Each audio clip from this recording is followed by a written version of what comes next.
அனைவருக்கும் வணக்கம். இன்னைக்கு டிஎன்ஏல என்ன செய்திகள் இருக்கு அப்படிங்கிறத பார்ப்போம். ஸோ வரவேற்புக்குரிய முயற்சி அப்படின்னு சொல்லி குடுத்துருக்காங்க.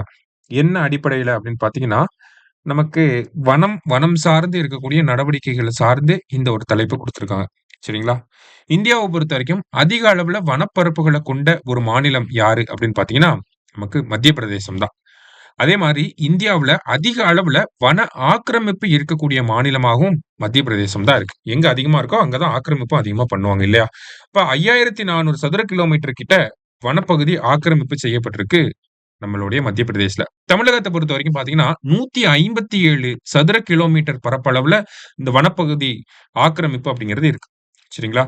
வனப்பகுதிகளை எதற்காக ஆக்கிரமிக்கிறாங்க அப்படின்னு பார்த்தோம்னா, சுற்றுலா அப்படிங்கிற ஒரு முக்கியமான காரணம். அதை தாண்டி நம்ம பார்க்கிறப்ப, நமக்கு இந்த காட்டு பகுதிகள்ல இருந்து கிடைக்கக்கூடிய பொருட்கள், நமக்கு மரக்கட்டைகளாக இருக்கலாம், இல்ல மத்த பழங்கள் அந்த மாதிரியான பொருட்களுக்காகவும் வனப்பகுதி ஆக்கிரமிப்பு செய்யப்படுது. விவசாயம் அப்படிங்கிறது ஒரு பெரிய காரணமாக இருக்கு. இந்த மாதிரியான காரணங்கள்னால நமக்கு வனப்பகுதி ஆக்கிரமிப்பு செய்யப்படுது. சரிங்களா? இப்போ வன உரிமைகள் சட்டம். இங்கிலீஷ்ல பார்த்தோம்னா, ஃபாரஸ்ட் ரைட் ஆக்ட் அப்படின்னு சொல்லுவாங்க. இந்த ஃபாரஸ்ட் ரைட் ஆக்ட் கீழ பார்த்தீங்கன்னா, 2006ஆம் ஆண்டு இந்த வன உரிமைகள் சட்டம் அப்படிங்கிறது வந்திருக்கும். இந்த சட்டத்துக்கு கீழ ஒரு ஒரு வனப்பகுதிய நம்ம 3ஆ பிரிக்கலாம். சரிங்களா? 1 தடை செய்யப்பட்ட பகுதி, பகுதியளவு தடை செய்யப்பட்ட பகுதி, ஒரு சில அ ஒரு சில ஆக்டிவிட்டீஸ மட்டுமே அலோவ் பண்ணக்கூடிய ஒரு சில பகுதிகள் அப்படின்னு சொல்லி இருக்கு. சரிங்களா? இப்ப முதல் பகுதியில பார்த்தீங்கன்னா, எந்த விதமான விஷயமே நம்மனால பண்ண முடியாது. அது ஃபுல் அண்ட் ஃபுல் புரொடெக்டட் ஏரியாவாகவே இருக்கும். 2வது இடத்துல பார்த்தீங்கன்னா, ஒரு சில விஷயங்கள பண்ணலாம். இப்ப மரக்கட்டைகள எடுத்துக்கலாம். அந்த மாரியான விஷயங்கள்லாம் இருக்கும். 3வது பகுதியில பார்த்தீங்கன்னா, நமக்கு டெவலப்மெண்டல் ஆக்டிவிட்டீஸ்லாம் பண்ணிக்குவாங்க. டூரிசம் ப்ரமோட் பண்றது, ரெசார்ட் பில்ட் பண்றது அந்த மாரிலாம் இருக்கும். சரிங்களா? இப்படிதான் இருக்கு. இப்ப இந்தியாவுல இந்த வனப்பகுதிகள இப்படிதான் பிரிச்சிருக்காங்க.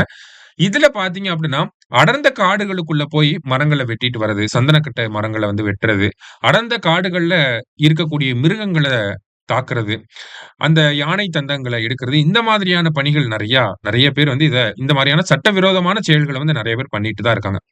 அது மட்டும் இல்லாம பார்த்தீங்கன்னா, நமக்கு காட்டுத்தீ போன்ற விஷயங்கள் பரவுவதற்கும், இந்த வனப்பகுதிக்குள்ள வெளியாட்கள் அத்துமீறி நுழைவதும் ஒரு காரணமாக இருக்கு.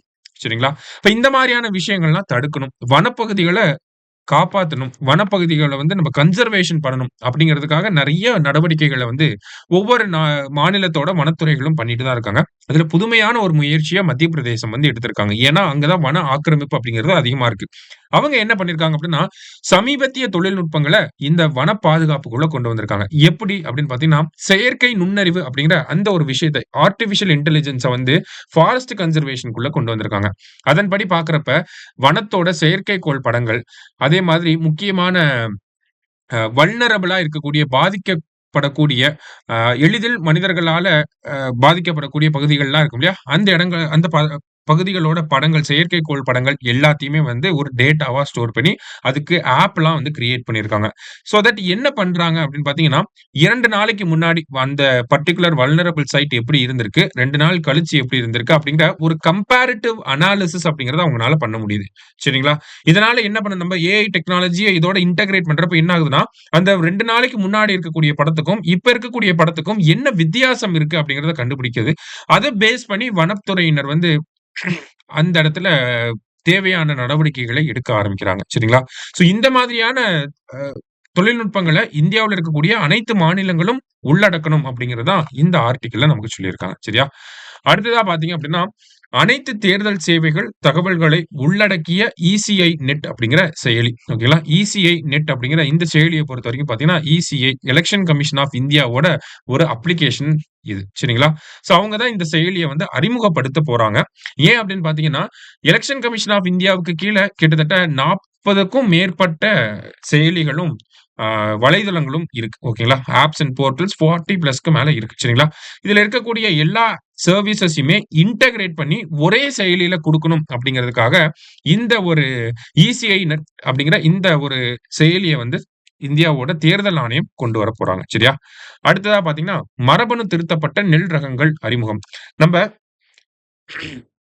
மரபணு மாற்றம் அப்படின்னு பார்த்தீங்கன்னா, ஜெனடிக்கலி மாடிஃபைட் அப்படின்னு சொல்லுவோம். ஓகேங்களா? ஜெனடிக்கலி மாடிஃபைட் கிராப் அப்படின்னு சொல்லுவோம். ஓகேங்களா? எக்ஸாம்பிள்க்கு பிடி காட்டன், பிடி பிரிஞ்சால், பிடி பிரிஞ்சால் அப்படிங்கிறது வ அத அலோவ் பண்ணலனாலும் பிடி காட்டன இந்தியாவுல அலோவ் பண்ணியிருக்காங்க. சரியா? ஜெனடிக்கலி மாடிஃபைட் கிராப் அப்படின்னு சொல்லுவோம். இது மரபணு மாற்றப்பட்ட விதைகள் அப்படின்னு சொல்லி சொல்லுவோம். இல்ல பயிர்கள் அப்படின்னு சொல்லி சொல்லுவோம்.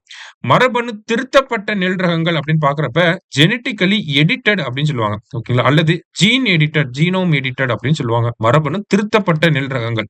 இந்தியாவிலேயே முதல் முறையா மரபணு திருத்தப்பட்ட நெல் ரகங்கள் அப்படிங்கிறது அறிமுகப்படுத்தப்பட்டிருக்கு. நேத்து நம்மளுடைய மத்திய விவசாயத்துறை அமைச்சர் சிவராஜ் சிங் சௌகான் அவர்கள் வந்து இந்த ஒரு 2 நெல் ரகங்கள வந்து அறிமுகப்படுத்தியிருக்கார். அந்த ரகங்களோட பேர் என்ன அப்படின்னு பார்த்தீங்கன்னா, டிஆர்ஆர் தன் கமலா அப்படிங்கிற ஒரு நெல் ரகமும், பூசா டிஎஸ்ஆர் 1 டிஎஸ்டி ரைஸ் 1 அப்படிங்கிற இன்னொரு நெல் ரகத்தையும் வந்து நம்மளுடைய மத்திய அரசாங்கம் வந்து அறிமுகப்படுத்தியிருக்காங்க. இது எல்லாமே மரபணு திருத்தப்பட்ட வகைகளாக இருக்கு. சரிங்களா?